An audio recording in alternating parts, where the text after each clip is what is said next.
Most welcome to Really Easy. My dear little friend, this is Mo. Carbon. Carbon is not a difficult element to spot in your daily life. For instance, if you have used a pencil, you have seen carbon in its graphite form. Similarly, the charcoal brackets on your barbecue are made out of carbon, and even the diamonds in a ring or necklace are a form of carbon. My dear little friend, before we begin, if you get any value from this video, consider liking it. Friend, those who are studying from class 1 to 12 except commerce, send us your questions and doubts of any topic, any subject. We will try our best to discuss those in our upcoming videos. What you may not realize though is that about 18% of your body by weight is also made of carbon.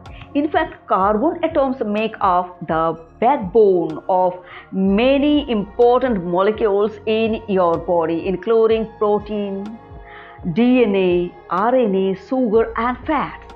These complex biological molecules are often called macromolecules. They are also classified as organic molecules, which simply means that they contain carbon atom. Now, the bonding properties of carbon. Why do not we instead use, say, oxygen for the same purpose? For one thing, carbon-carbon bonds are unusually strong, so carbon can form a stable, sturdy backbone for a large molecules. Perhaps more important, however, is carbon's capacity for covalent bonding, because a C atom can form covalent bond to as many as 4 other atoms. My dear little friend, what is covalent bonding? Covalent bond is a chemical bond that involves the sharing of electrons to form electron pairs between atoms. These electron pairs are known as shared pairs or bonding pairs. The stable balance of attractive and repulsive forces between atoms when they share electrons is known as covalent bonding. Carbon's ability to form bonds with 4 other atoms goes back to its number and configuration of electrons. Carbon has an atomic number of 6, meaning 6 protons and 6 electrons as well in a neutral atom. So, the first 2 electrons fill the inner shell and the remaining 4 are left in the second shell, which is the valence, outermost shell. To achieve stability, carbon must find 4 more electrons to fill its outer shell, giving a total of 8 and satisfying the octet rule. My dear little friend, what is octet rule?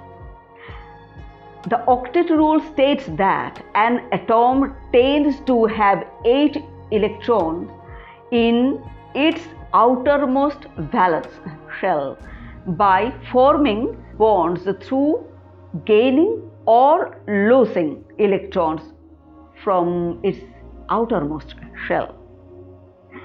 Okay, friend, carbon atoms may thus form bonds to as many as 4 other atoms.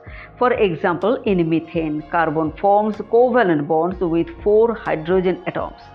Each bond corresponds to a pair of shared electrons, one from carbon and one from hydrogen, giving carbon the 8 electrons it needs for a full outer shell. Hydrocarbons are organic molecules consisting entirely of carbon and hydrogen. We often use hydrocarbons in our daily lives. For instance, the propane in a gas grill and the butane in a lighter are both hydrocarbon. they make good fuels because their covalent bonds store a large amount of energy, which is released when the molecules are burned, that is, when they react with oxygen to form carbon dioxide and water. Methane, CH4, is the simplest hydrocarbon molecules consist of a central carbon atom bonded to 4 hydrogen atoms. The carbon and the 4 hydrogen atom form the vertices of a 3-dimensional shape known as a tetrahedron, which has 4 triangular faces. Because of these, methane is said to have a tetrahedral geometry. Friend, tetra denotes 4 and hedral refers to a solid space. It literally means having 4 faces. When there are 4 bonds all on one central atom, more generally, when a carbon atom is bonded to 4 other atoms, the molecule or part of a molecule will take on a tetrahedral shape similar to that of methane.